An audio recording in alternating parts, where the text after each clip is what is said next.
All right, welcome everybody jumping in. It's Saturday afternoon. Don't forget, tonight after midnight is when you set your clock back. Right.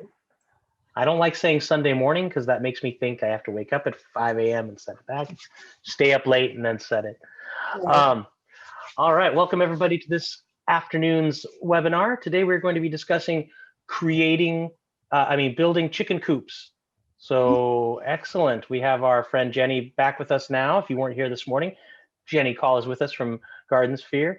And as you get settled in, you're gonna notice, if you haven't been to one of our webinars before, welcome for the first time. Those of you who are coming back, welcome back. You are muted and we don't see your video, because that's just how we have it designed. But you can communicate with us through a chat, the chat window, or the question and answer if you have a specific question. If you choose to use the chat, make sure you have the drop-down menu that says from all panelists to all panelists and attendees. That way everyone can see your questions. I'll type a welcome to our webinar. Okay, I will also state right off the bat that this is being recorded and we will have it available for you to watch shortly. You'll get an email link in the next couple days that'll tell you where you can watch it. I will also say that you can check other previous webinars or register for new ones at cityoftacoma.org/workshops. Was it workshop or workshops? I bet it's workshops. Workshops, plural. And plural. They probably won't get that link for me until the end of the week, because we have to get it downloaded and get it to other people to get it uploaded. And I have a steering committee meeting coming up to prepare for, so. Steer this thing right back to course. Right. All right, and so we will also have polls throughout this presentation. If you haven't been with us before, the polls are a good time to get some information from you. So a poll will look something like this. I'm going to put up our first one, and I do encourage everyone to vote. And I'll give you maybe a minute or so to vote, depending on the question. This one is, how did you hear about this webinar? Was it a Facebook event, Enviro News email, workplace email, friends or colleague, other? Maybe myself, Gator, or Janda, or Jenny called you, just said, hey, don't forget. Maybe you were watching our previous webinar, you were part of that, and you said, I didn't know there was one about making chicken coops. So that's going to be fun. I'll vote also. I'm going to say that one. Okay, I'll give you about 10 more seconds. This one I'll give you about 30 seconds. They're not a big one to fill out. So most of you have answered. And I'm going to end the polling, and let's look at those results. You'll see this throughout the webinar also. We'll look at those results. Okay, and Jenny, last time you said if you could leave that up, that was very helpful. That was great, I think. Gave you a chance to address those each. So, all right. Cool. I am going to stop down. I'm going to turn it over to Janda, and Janda will introduce our host, our guest speaker, Jenny, here. Go ahead, Janda. Well, I think most of the people on are those that were on this morning, so you probably know Jenny from this morning or from previous workshops, because she's done a number for us. So Jenny Call, working part-time for GardenSphere, farmer girl, teacher, and I will let Jenny fill in. Jenny's also doing our first webinar in April on, I believe it's going to be on the 3rd, on a Saturday morning, on gardening, starting your gardening. And then we have a whole bunch more coming up in April, because our sustainability office is doing all of April as Earth Month instead of just Earth Day on the 22nd. So we will have probably double the number of webinars that we do, and then a lot of other sustainability related topics and opportunities and games. I think Gator and our Enviro Challengers are going to do a goose chase.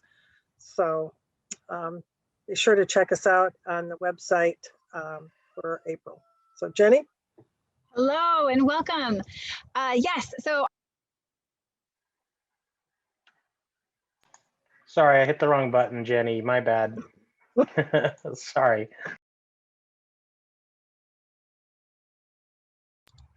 There we go. So I have a degree in sustainable agriculture, and I've been doing this a long time. I'm also a classroom teacher, and I'm also representing GardenSphere, which is like home away from home for me. We're like a giant family. Today we're going to be talking about building your chicken coop, kind of what you need to keep in mind, questions to ask yourself, planning it, really making it your own and safe environment for your chickens and easily accessible for you. So I'm going to go ahead and share my screen with you and we'll get started. Thank you for coming today. Sharing your roosters. They are excited to be here. They are very excited. Yeah, you'll notice that I've got ducks and I've got chickens and all kinds of fun noises happening here. Lots of stuff going on. I got hydroponics behind me, all kinds of good stuff. So building your chicken coop. Some things to think about before you start. So how much space do you have? You know, do you have a small backyard that you're going to have to kind of work around other structures? Do you have a tree in the middle of your backyard that you're going to have to work around? Is it all grass? Is it wide open? How much space do you have for a coop and a run in your landscape, in where you live? You really got to think about how much space you have, because not only will that dictate how many chickens you might be able to house, but how big your run is and how big your coop is. So that's one of the biggest things I like to tell people to do, is to just look at their space and just be in your space, so that you can determine what you need to do first, right? What is your budget? Are you flush and there is no limit to your budget? Or do you have a very specific budget you have in mind for building your coop and your run? Because that'll determine the supplies you have to purchase. Maybe you source it, maybe they're recycled materials. That'll all depend, right? So what is your budget for building and housing these chickens? Do you have shade in the space that you want to build this? Or will you need to build some kind of covering, an awning, or a little shelter area for your chickens? If you have natural shade where chickens can retreat from the hot sun during the summer, that's fantastic. Our evergreen trees create a really nice natural covering area. If you happen to have deciduous trees, perfect for the late spring and until they lose their leaves, as a just great natural shade space. I have my chickens, they have a giant standard size plum tree. So they get really, really great coverage for shade if they need it in the summer months. But I also have an awning for my chickens in the late fall to our spring months, when we might have more rain, right? So you got to think about, how are they going to stay dry? How is your food going to stay dry? How are you going to keep things covered, just to give them a little bit of protection? Will it be raised off the ground, or will it sit on the ground? What are you thinking there? You got to kind of decide what you might want to do, because if it's elevated, you're going to need a ramp. If it's on the ground, you are going to have to protect the ground from digging up into that coop space. Yeah, so you got to think about that, elevated or ground. Are you going to be building a chicken tractor? A chicken tractor is a kind of a small confined coop. And a longer run. So it's got its house, and then it's long, and you can pick it up and move it around your property, right? It's cool if you don't want to mow your lawn anymore, you'd move it every 4 to 6 days. It's great. And depending on how big your yard is, you could do 2 chickens in a small one, or have a little bit larger house, and maybe you've got some extra hands to move that, and you can have up to 4 moving around. So those are kind of handy. Do you want a chicken tractor? Have you checked your regulations for where you live? How close can you build to the property line? How many chickens can you own? Can you have a rooster? Thinking about, what are the rules in your area? You got to think about that, and really looking at that is important. For the sake of the neighborhood, for the sake of the animals as well, right? Where are you going to store the food? Now, the food is a big deal, so you're going to have to store it somewhere at night, and you're going to have to store it somewhere to be stored, right? You get a 50-pound bag of feed, and where are you going to put that where it won't get wet or eaten by other critters? So you kind of got to think about these things before you even start buying any supplies before you even build. This is kind of the checklist that I like people to run through, because then you can kind of work out the bugs. You can do your research, you can fulfill your budget, you know, find the materials, and, you know, if you're using recycled materials, source your materials before you start. You can hit the ground running once you've kind of addressed all these questions. It is time for our first poll. Excellent. Let's get this thing jumped in. Okay, it's dealing with what we just talked about, what you just addressed. Which one of these questions are you most anxious about? Yeah. How much space do you need to dedicate to a coop and run? What's your budget? Is there no natural shade, or will you need to build an awning? Will your coop be elevated or on the ground? Will you be building a chicken tractor? Have you checked your municipality for rules? Where will food be stored, and other? So please answer now. It is anonymous. We don't know who answers what. Yeah. Right? I will have a question about shade later, and I'm sure you're going to address that, but I am concerned about, we have a lot of direct sunlight into the area, so if I need to do side panels or whatnot. So Yeah. okay, let's see. Let's get everyone voting. We got about 66% of the voters. And if anyone joined us late, don't forget we are recording this, and it will be available on cityoftacoma.org/workshops coming up, and we'll get an email out to you hopefully soon. Yeah. All right, I'm gonna go ahead and pause stop the polling, and let's take a look at these, and I'll leave that up for you. Space, yeah. Space is a big deal, right? Like, you know, you when we're thinking about space for your coop and your run, you want to think somewhere between 8 and 10 feet. If this is run space per chicken, okay? Because they're going to spend most of their time in the run. They're only going to go up into the coop, into their nesting boxes when they're laying, or when you lock them up at night. You know, that's where they're going to spend the night, so they're safe. So they're going to spend, you know, overnight, and then when they're laying in there, they really spend the most of their awake time, their active time out in the run. You know, so you want 8 to 10 square feet per chicken. That's the ideal, okay, for the run. Now for the coop, you're going to think 2 to 4 square feet per chicken. You can do, you know, just meet yourself in the middle and do 3 square feet, you know, per chicken, because that's where they're gonna be roosting for the evening, you know, while you're all asleep.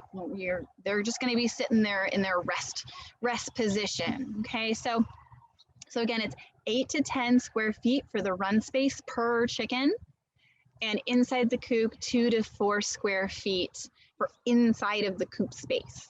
Okay, and yeah, looking up your regs, you know, that most places are pretty forgiving. I know that where I grew up in Fife, their rules for animals are quite antiquated, and so chickens aren't allowed, even though it was all farm space. And growing up, you know, lots of people had chickens, even though technically it wasn't allowed. And you know, roosters in most city limits, roosters are not allowed, just because they're quite vocal. But I do want you to keep in mind that hens are very vocal as well. When we first started the webinar, we had a chicken who had just laid her egg, and the other chickens were announcing that she had laid an egg. So hens can be quite loud as well, just without the cock-a-doodle-doo of the rooster at random times. So that's always fun. You know, my roosters, I think the earliest they wake up is about 5:30. They're very, very gracious with their wake up time. Step 1 is location, location, location. Where are you going to put this coop? You know, and if it's a tractor or mobile coop, this doesn't really have to apply so much, right? It's going to be running around the backyard, right? It's going to be moving around in different places. But most people have stationary coops and runs, and so you really have to be mindful about where you're putting this thing, you know, because you're going to have to look at it, and you're going to have to be with it, live with it, right?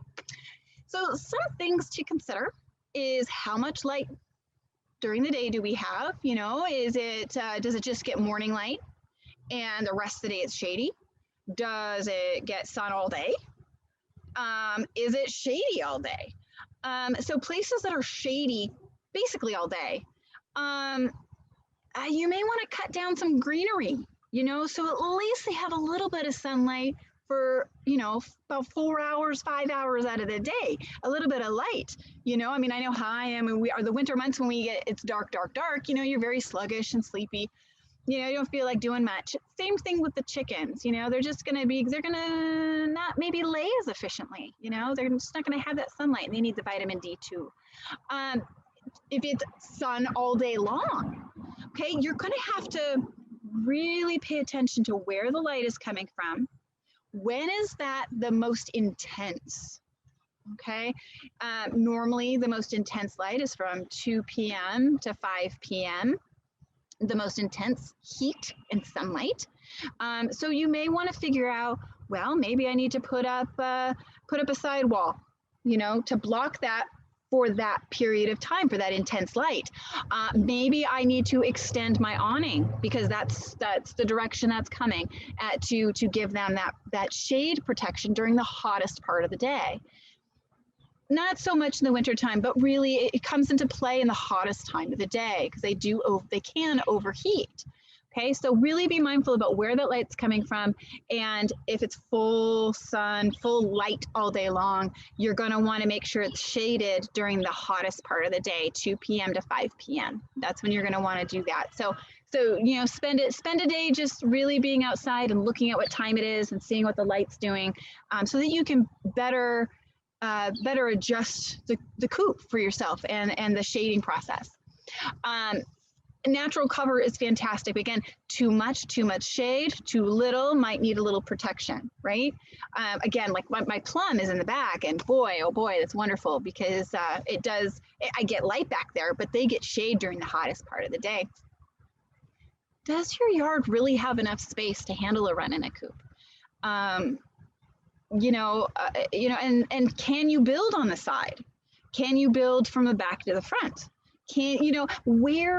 Where is your biggest amount of space, and are you allowed to build in that space? Are you going to be far enough away from that property line? You got to really think about that, because if there's not enough space, I mean, that might be problematic down the line with neighbors. And it could be a hardship for those chickens too. Can you get to it easily? Oh, if you can't get those eggs easily, it's going to be a pain in the tuchus. You're going to be like, oh, I got to go out there and clean it. Or, oh, I've got to go out there and get eggs, and I've got to get down and scrunch down and hunch over to go grab those things. Is it easy to function in? Is it going to be easy for you? Can you see it from the house? Can you see it out of some window? So if you hear something explosive happening, you could take a peek and go, oh, okay, no, they're just laying eggs. It's okay. Or, oh my gosh, there's a dog in there. I've got to get out there right now. Is it going to be in the line of sight somehow from your home? I know I can look out my bedroom window and out the back kitchen window, and I can see all of my chicken coops. And if I look out my other bedroom window, I can see my ducks. So they're even if I'm inside the house and it's 28 degrees out, I can still look out those windows just to take a peek and say, okay, no, they're all right. I hear this strange noise because sometimes they make really strange noises, but they're totally fine. They're okay. Time for our next question. All right, let's get that going. I will say one thing that I found, we have a lot of crows in our neighborhood, in our area, and they get really vocal when other predators show up. So that's when we know to go look outside to make sure our chickens are okay. Yeah, for sure. Here's our latest poll question. Where do you plan on to build your coop? Backyard, side yard? I'll need to check Tacoma ordinances. Front yard? I'll need to check Tacoma. If you're not in Tacoma, your rules will definitely be different. However, double check with the city ordinance in Tacoma. Another house, maybe you're building it for a friend or a neighbor or family, or you're making plans, you're not quite ready to build, or other, please answer in the chat. We have a question waiting. Where do we put the chickens during the cold winter months? Should we insulate the coop or provide a heater? And maybe you'll address that later, but thought I'd get it out there. Yeah, no, that's a good question. Chickens have an internal temperature that's quite a bit higher than ours, and I don't heat anything. You don't want to insulate it either, because then what can happen is during our summer months, when say it stays at like a high 60s, they end up getting overheated inside of their coop. And so because they cluster together, we were at our lowest temperature over the winter. It was 23 degrees out right here. And I went out there and I opened that coop door and it was really comfortable. And it's not insulated. It was very, very comfortable inside of that coop compared to the outside. So they once they get during the day, I don't worry about them, because really truly their internal temperature is just fine. I don't heat the coops with anything, and I don't insulate, and that's pretty typical everywhere. I would only put a little heater in there, say a heat lamp in there if I had pullets in a smaller enclosed space that might need a little bit more warmth because they are so young, right? They haven't bulked up yet. They don't have their big fat bone, the meat on them yet. That's when I would do it. If I had pullets in January, it was real cold. Other than that, I don't heat the coops at all. Yeah, good question. Excellent question. Yes, and here's our results. Yeah. A lot of backyard making plans. I will state that I just did an Enviro Challenger about this. In Tacoma, no side or front yard chickens. So if you're planning on doing that, check with your area. Great. All right. So I wanted to address some things, and these two illustrations, these two photographs are really great examples. So when we look at the picture with the arch, right, that coop, you could stand up in that coop. Very well designed, right? It's beautiful to look at. But I also want us to take a look. It's got the shavings on the bottom, because when you have your coop, you are going to use pine shavings inside the coop. So there's a great example of how the pine shavings are used here. They're spread throughout. You can use pine shavings or a nice bedding mix inside those nesting boxes. Most coops that you're going to buy as kits are going to have those nesting boxes on the outside of the coop area. So I know why they do it. It's for easy access to the eggs, because then you're just lifting that and then taking them out without having to go in at all. The downside to that, if you are in full sun and it's not getting any shade at all, that can be detrimental for the hen, because the hen will overheat and won't lay, which then can lead to the egg being impacted. So it does get too hot if it does not have any shade over the nesting box area in those kits, those coop kits. Most of the coop kits have those on the outside, and that's the only design flaw, and they don't tell you about that. But they can, in the summer months, the chickens can overheat in those. If you can, I always recommend having them inside of the coop, in the darkest part of the coop. Because they do like to be nice and dark and confined. Sometimes you'll find that if you have 2 chickens, you're only going to need 1 nesting box. Okay, these nesting boxes are great. They're raised up off of that floor. They are the nesting box size, which is roughly 2 feet by 2 feet, 18 inches by 18 inches is perfect. And if you have more than one for, say, 6 chickens, really you only need 1 for 6 chickens. But if you have more than one, they will let's say you have 3 for 6 chickens. That's a lot. You really don't need that for 6 chickens, but they will all nest in 1 box. Like, they'll pick their favorite, and then you'll find all the eggs in one of them, and the other 2 won't even be touched. So if you 2 to 6, you really only need 1 nesting box. Anything like 6 to 12, 2 boxes. So figure every 6 chickens you have, you're going to need 1 more nesting box, just to fill that out. For me, I've got 25 chickens. I've got 4 nesting boxes, and right now they're only using 3 of them, and they use 1 of them. I've got 6 chickens, just notoriously using just the one, which is great because I've got enough for all of them. But yeah, so I've got about 25 chickens. I've got to do another head count. We've gotten some new ones. But yeah, you only one nesting box up to, you know, every 6 is good. But this is an excellent demonstration of how they're raised above the actual floor. You'll notice that there are roosting bars there. Now the roosting bars are quite high, right? Chickens naturally, you know, they in the jungle where they actually originate, they nest up into trees. When I used to live in Proctor, we had a giant tree in the backyard, and it would, you know, new chickens, if we weren't paying attention, would roost up in the branches. So then we would have to, you know, shine the light, you know, after we've done our head count, and shine the light and then try to get these chickens out of the trees. You know, so they naturally want to go really high. If you've got some great roosting bars in there, excellent. Okay, you want to think of the head space, because they're going to be there. Here's the roosting bar. They're going to fly up to the roosting bar. So you're going to want to leave at least 18 inches head space after the addition of their body. Okay, so however tall your tallest chicken is, leave 18 inches of head space for them to jump off. They're going to want to, when they first start getting up on that roosting bar, they're going to be elbowing for space, and they'll be up and down and probably flying up and down and things like that. So you're going to leave that space there, the 18 inches head space.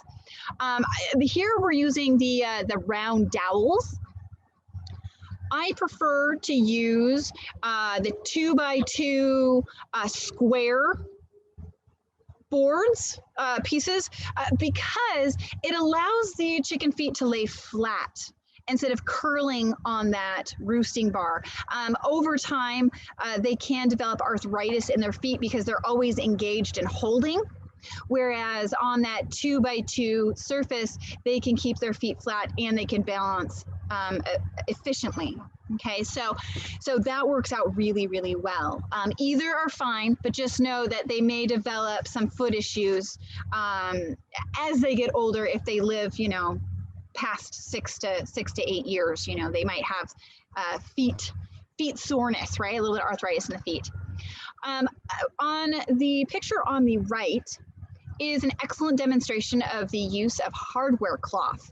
Hardware cloth is going to be your go-to, okay? I know they sell chicken wire. Chicken wire is very ineffective at protecting your flock from predators on the outside and on the inside. Rats have a very difficult time chewing through hardware cloth to go inside your run and go sneak some food. Dogs, raccoons, coyotes, any opossums, they can't chew through that, and it's welded hardware cloth, and it really is a heck of a lot stronger than that chicken wire. If you do use chicken wire, you're going to want to overlap it at least 2 times so that the holes overlap, so that it creates half the size hole. Okay, and you're going to have to pull it real tight because it is exceptionally flexible, that chicken wire. It's very, very flexible. Raccoons they have been known, and this happened once to us very, very early on, using chicken wire very early on, because it's called chicken wire, right? So you think to use that, they ripped a hole right in it. And it was the raccoon, because we did eventually catch it pulling and yanking it apart. So it just is not strong enough to keep out predators. But this is a great way to see the door and see how it's securing that hardware cloth on there. It's on all the sides. You can see that ramp is going up to the coop, and that chicken is coming out from the bottom, a protected enclosed bottom, out into the protected run. So this is a really, really great demonstration of materials, kind of the possibilities, right? The one on the left is, whoa, like I would love a coop just for them, right? I'd love a coop like that. That's a tiny house right there. That's right. I would like to say, and I said this in the message, the term hardware cloth was very deceiving to me as a suburban boy who moved to Vashon. Yeah. It's not fabric at all. No, it's not. It's no. welded metal, and I was like, is. I don't know what you're telling me. You want me to get cloth? Like, so yeah, just so anyone else there, you don't feel bad. And 1/4 inch, when we refer to the size 1/4 inch, that's the size of the actual square, Yes. the opening. So it's like, it's like the mesh, the thinness or the gap in the hole. Mhm. There, so. Yeah, it's the diameter or the length and width of that opening. Yep. Great. So the materials that you're going to have to think about, plans for your coop. If you haven't found one out of a book or online, draw it out for yourself. You know, how big do you want it? How long do you want it? How long do you want your run?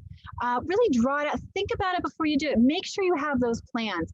It will save you oodles of money later with having a good plan in place. You're going to want to get an 1/8 inch to 1/4 inch hardware cloth. You could go up to a 1/2 inch hardware cloth, maybe use that in the outside, you know, and of the run. But I do, for me personally, I'll use the 1/4 inch hardware cloth, and that works really well. Again, that was demonstrated in this picture on the right. Okay, that's it's called hardware cloth. It's welded fencing material, and you will find it in the fencing section of the store. You will also find it, say, at Wilco, the feed store. You're going to find it in the fencing section of those stores. You're going to have to think about hinges. How many doors are you going to have? You're obviously going to have a door on the opening of your coop. So there's maybe 2 hinges, depending on how big you've got that, 2 hinges for there. Your run is going to have a door on it. So you've got 2 to 3 hinges there, depending on how tall your door is. Maybe you have a back door. So you're going to have or a back opening. Maybe you have the whole side is hinged, so you can flip up the whole back end of that coop and have easy access for cleaning. I do recommend that.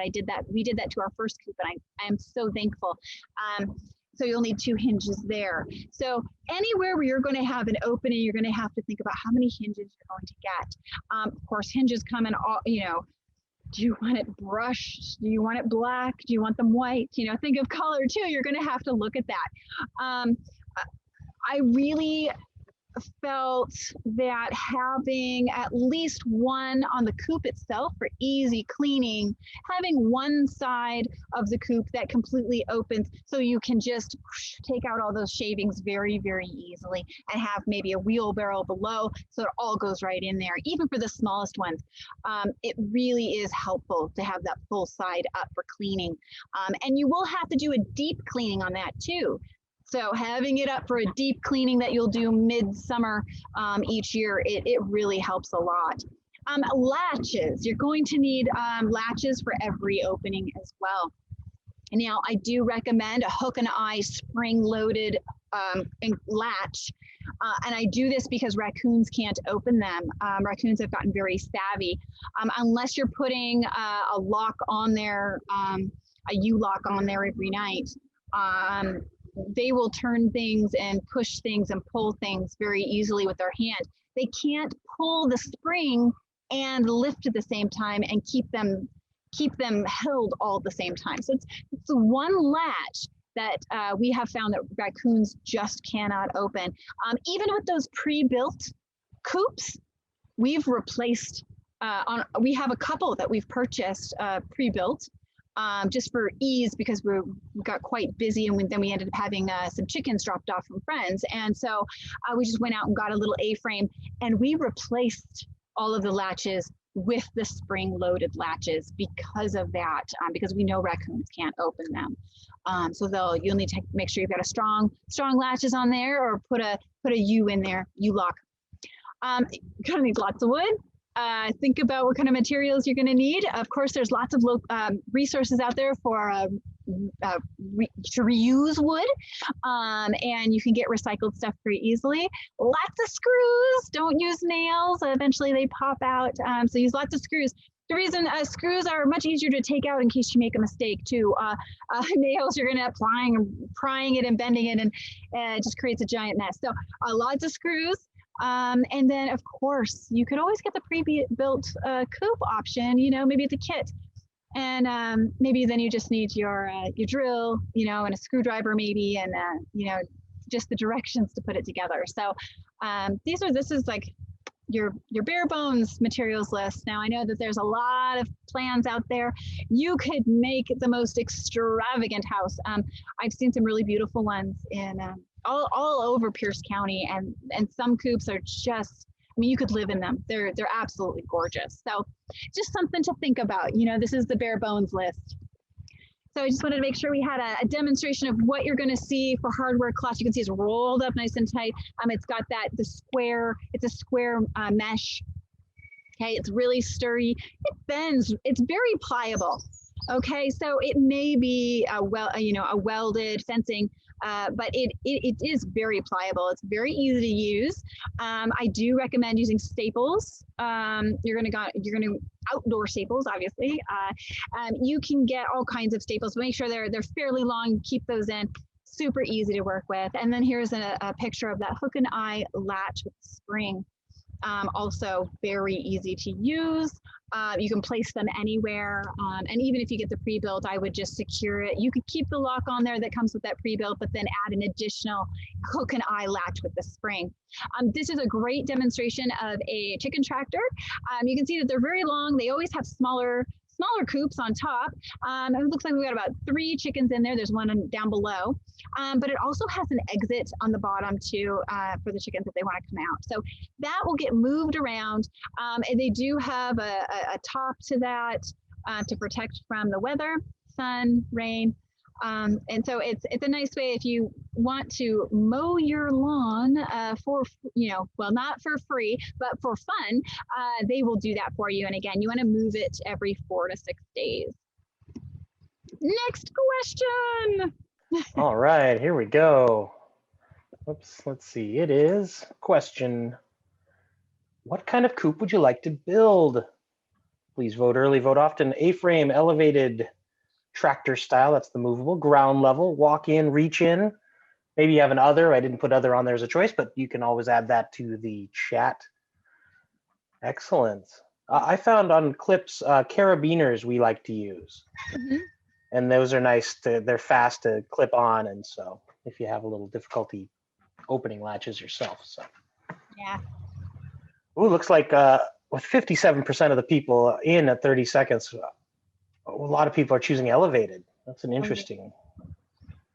All right, let's get this. I'm going to give you about 10 more seconds to vote. Last couple people. 3, 2, 1. All right, here we go. 1 tractor, 4 elevated. Yeah, cool, very cool. All right, here's my mouse here. All right, so here are some of those choices. We looked at a tractor already, a tractor style. Up in the top left is raised or elevated. That is a very fancy coop. I am hoping to get some shade on that that nesting box there. I am sure that it's shaded during the hot hours of the day. It also shows a different style of door. You can see that it slides up and down. It is not hinged. I have used doors like that and they are very effective. Again, it still has to be locked, but instead of swinging out or in, it is raised up and down. And that's a nice option, especially if you're saving space or you just don't want to have to monkey with a door, that's maybe blows shut in the wind so that you have to latch it open and latch it closed. We have a couple of doors where we've got to latch it open so when the wind comes it doesn't pull it shut on the girls. But you can see it's got a nice run area. They have run space down below. They have a very open area on the side. I bet you anything they get out a little bit. They go on adventures, I'm sure, sometimes supervised adventures. And it is hardware cloth being used there. Okay, the larger hardware cloth is being used on the run section. Okay, you have the top right. That is actually attached to the side of a work building. I really liked this design. Because it's at that slant angle, it's attached to the house, or it's actually a a work barn, a work building, and it's attached. So it isn't out, doesn't have to be out in the open. Very accessible door. You could walk right in there. There's a door on the side where the chickens could come out if they wanted to. It's got an ample coop space, but if you look on the top, it's got that corrugated clear roofing. So it lets in light all day long, but it also protects them. Now we've got the clear corrugated, we have a full chicken house, and then we have several smaller chicken coops, and on all of them, they have, especially in the chicken house, it's about 3/4 clear corrugated like that, that up and down roofing. And then we've got metal roofing on the top as well. But even on our small coop, we've got the clear because we really wanted to make sure they had light even the winter months, the very little light we do have. But that is mounted on the ground. So that is a ground coop, very protected, locked up real good. You know, so that's a great example. Also a great idea if you don't have a lot of space. The bottom right, so we're going clockwise here. The bottom right is an A-frame. I love A-frames. Now that's quite a large A-frame. If you look at the person standing there, if you look at the chicken that's sitting on there, that's quite large. I mean, that A-frame is probably 6 feet tall, which is taller than me. It's got a nice vent above that door. You do not want to seal your coops up. Okay, leave those cracks, leave that open, because the reason is because you want as much ventilation in your coop as possible. For our chicken house, which is a full on, it's very much like the one that's attached to the building. It's about that big. We actually put up a hardware cloth on either end and left a section opening at the top for ventilation, and those are open every day of the year. Even when we had cold weather, those were open. They were not, I did not, cover them with anything to keep heat in. They need full ventilation.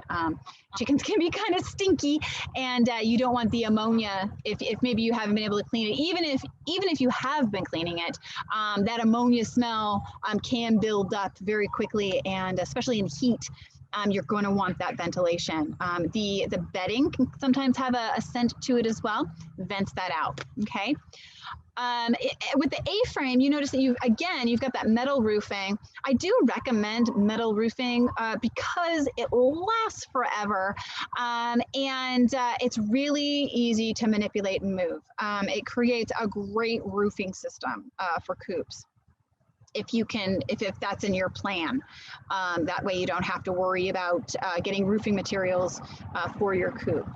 The A-frame I really like is because on the other side, on the back end of that A-frame is the door. You can walk right in. There's the nesting boxes and the roosting area, but it is also on the ground.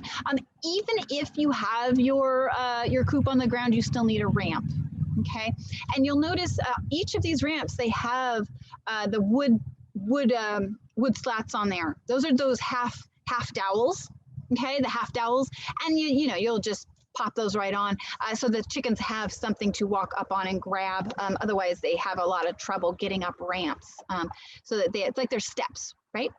And then the bottom left is a beautiful walk-in. It's just gorgeous, gorgeous, gorgeous. I mean, you can see how easy that is to clean. That is a walk-in coop.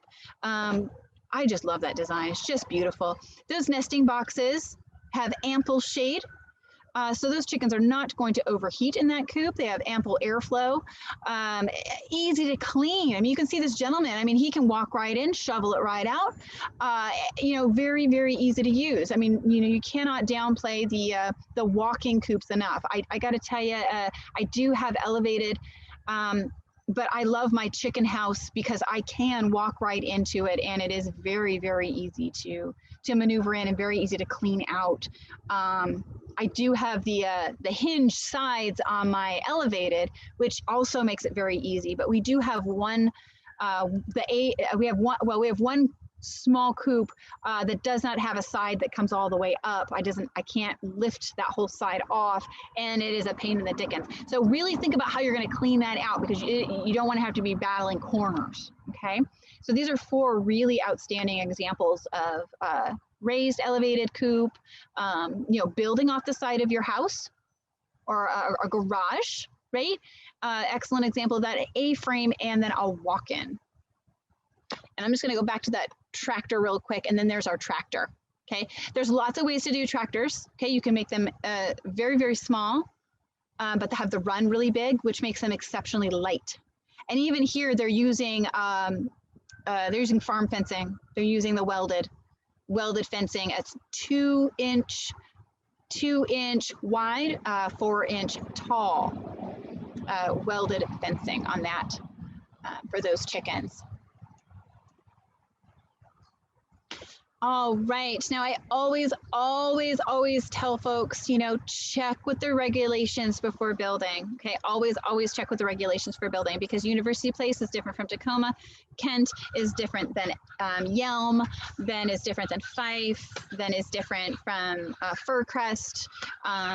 You know, everybody has their own regulations. So at DuPont is different, you know, everywhere is different. So please make sure you check those regulations first, because it's gonna depend on how close you can build to your property line, how many chickens you can have, and if you can have a rooster. I mean, I'm in the county, so I can have, you know, I've got my roos. But if I was still living in Proctor, I would not be able to have my roos, okay? Here are some resources, and these are my favorites. My absolute favorite is the Free Range Chicken Garden. It has excellent ideas for living harmoniously with your chickens in your greenery. The chickens are notorious for basically destroying everything in their path. If you leave them unattended, you may lose your favorite bush. They will scratch up the root systems of anything, and so you really got to watch them. You just planted some beautiful bulbs. Well, they're all dug up now. You're gonna have to plant them again. So maybe I could get them to eat my juniper. Is that there you go? like? Oh my goodness. Yeah, they will go for anything. Well, they'll kill the root system. They'll dig it up for you. The Free Range Chicken Garden is my favorite. An old standby chicken coops, the one on the far left top. That is my second go-to. One of the new ones out there's called Hentopia. It's got lots of fun ideas in there. The smallest is the Building Chicken Coops. It's just a little handbook, but you know, it has some great ideas and some really nice plans.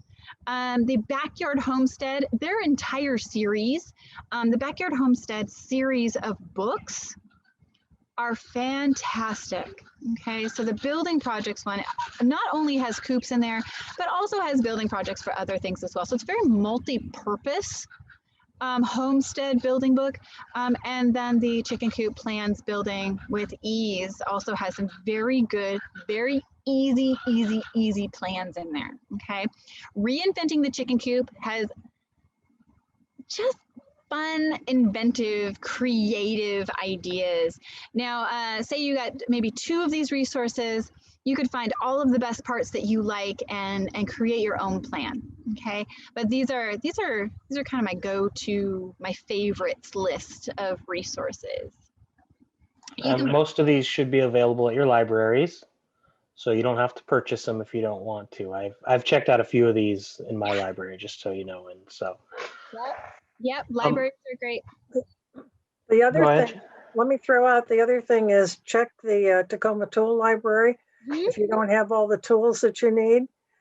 They have recently moved to the Tacoma Public Library, and I think that we will be doing a webinar with them in early April on where they are now, what kind of tools they have, what you need to do to borrow from them.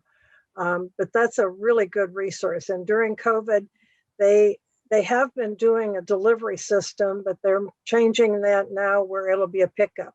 You won't still be able to walk into the library, but you can call and order and talk to them about what you need, and then they arrange a pickup time for you. Yeah.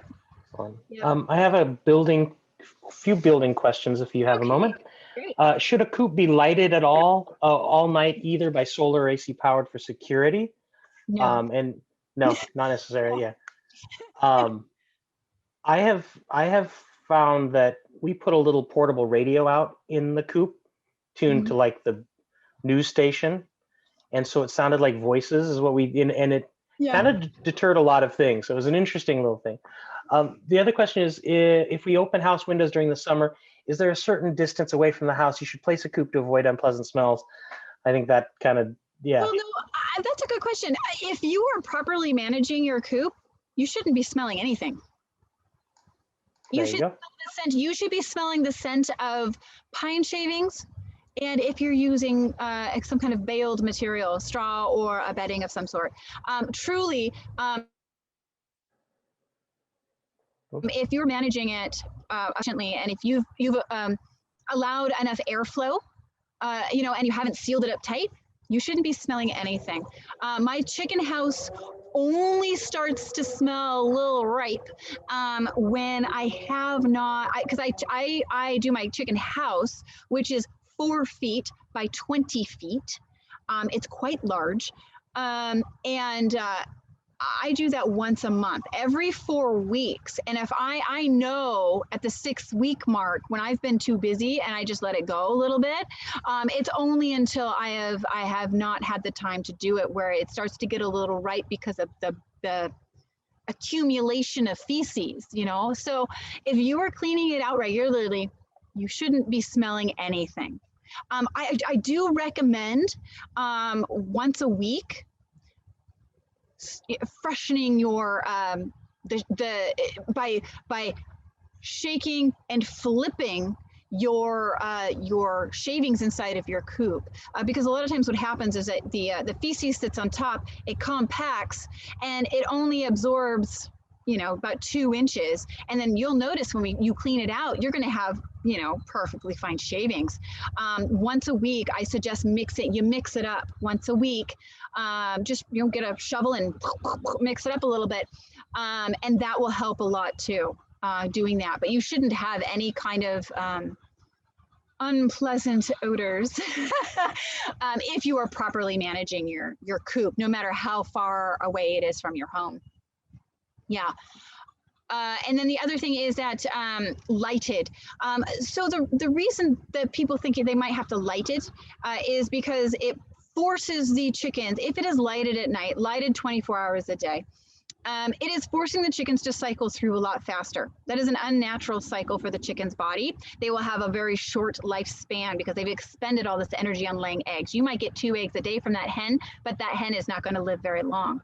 And it's going to have a very, very painful life, physically demanding life. You do not need any light at all. There is what's called a molting period for hens. They molt from late fall, as early as late October, as late as the beginning of January. Chickens molt, and it's in their natural cycle to molt. They lose their feathers. Their calcium uptake actually increases when they're molting.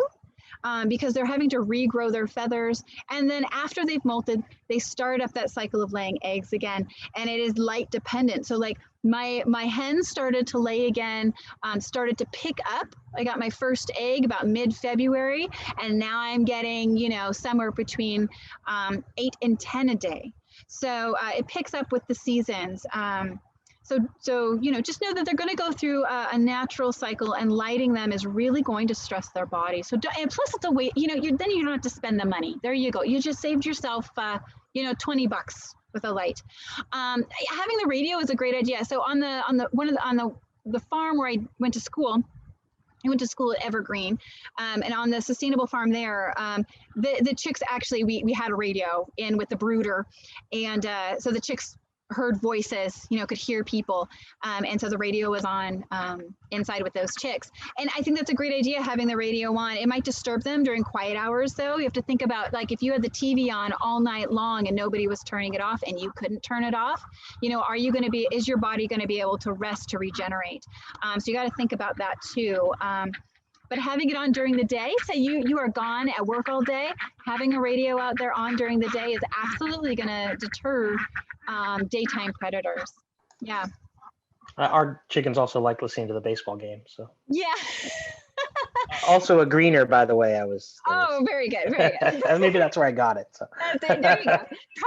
Probably. That's three of us in the late here that are greeners. What was that? I said 3 of us that are greeners. Oh, that's right. That's right. Yeah. Now, if you have any questions or anything, you can ask anybody at GardenSphere. Everybody is well versed, or at least can point you in the right direction there. So I'm going to go ahead and stop sharing my screen. Excellent. Yeah. I think my question was about that coverage of in the daytime, like where we're planning on putting, we're going to get chickens again, where we're planning on putting it. I'm worried that it's in the sun most, like in the morning, and there's a little bit of shade for maybe 2 hours, and then the rest is in the sun because it would be facing east west or whatever. So I want to cover the coop, actually the chicken run, with tarp or maybe corrugated roofing. But what about the sides? Should I cover one of the sides too, so there is more shade down low? Yeah, we ended up doing that with one of our coops. Actually, we put up, it was underneath where they were getting way too much sun during the hot of the day. And so we just boarded up that one side. And then, I mean, they got sun at other parts of the day, but it was during the hot of the day when it just got too hot. And so we ended up putting up a board there. You can consider a shade cloth rather than roofing if it's just during the summer months, right? Because in the winter, like right now, it's no big deal, right? We're not very hot. The big concern is when we get into the summer months, you know, we get June through September, you know, throwing up a shade cloth that comes down maybe on that side a little bit, you know, comes down 3/4 or half the way, however it needs to be shaded, because depending on how tall it is, using shade cloth. That way you can take it down at the end of the season so they get ample light for the rest of those cold, you know, cooler times, but nice shade during the warmer times. That's good. And then, I mean, chickens will seek, like if I put shade on a third of the fencing area, they'll know to go in there, right? I mean, they're not, if it's hot, they'll find shade, right? It's not like yeah, unless they have a death wish and they're like, or maybe there's somebody who's like, I'm gonna put oil on, and I'm gonna get nice tan. But no, they'll know to go under. Yeah. It doesn't look like we have any other questions at this time. I think we can get this wrapped up. Thank you. Cool. As I've said on the chat and I said before, this is recorded. So if you've missed any part of this, or if you want to watch it back, because there is so much information in these webinars that I find myself going back and pausing and looking at things. So you can go to cityoftacoma.org/workshops, and that's where the past webinars will be. And the newest ones will be emailed out as soon as we can. We have to go through a process to get them uploaded. So they'll get emailed out as soon as we can, and then you'll have a direct link where you can find it on our YouTube page. And there's so much more information out there that we can get you through our web, you know, through the workshops webpage and whatnot, and the EnviroHouse, and you can go to GardenSphere or talk to anyone there. And the other thing on the workshop page, when we promote these, we don't have a really wide way to do this. It goes out on the sustainability Facebook page. When they schedule it, it's on their terms. And then what I put out on the EnviroNews listserv. So if you're not on the EnviroNews listserv, you might sign up for that.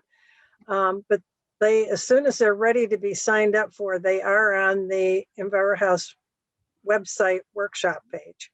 So you can go there now and you can see what's up through the rest of the month. And then as soon as we have the April ones confirmed, those will start going up too. So you don't have to wait to see the public announcement on them. So.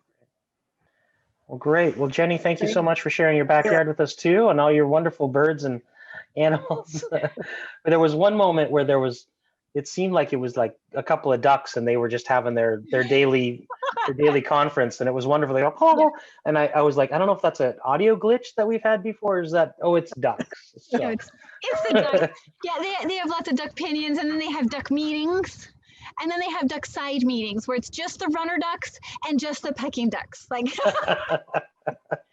it's wonderful. So it is something, we haven't had chickens in a while, and I miss that sound of those animals in the backyard, and especially since we've been pulling our bird feeders because of the salmonellosis. Yes. I don't hear the birds as much as I used to. So But excellent. Well, thank you again, and we'll see you in future webinars. You're welcome. We'll get a note. Someone says that they've stopped getting email, so that's something we can address a little bit later. So go ahead. If you want to wrap it up, Janda. Yeah, as far as the emails, they have not gone out as consistently as we had hoped. Sometimes just because it's taking me so long to get all the other information collected from other sources that I'm depending on. And by that time, I'm into another one. So if there's something in particular that you want, please let me know. You can email me at ehouse@cityoftacoma.org, and I will make sure that you get whatever you missed. I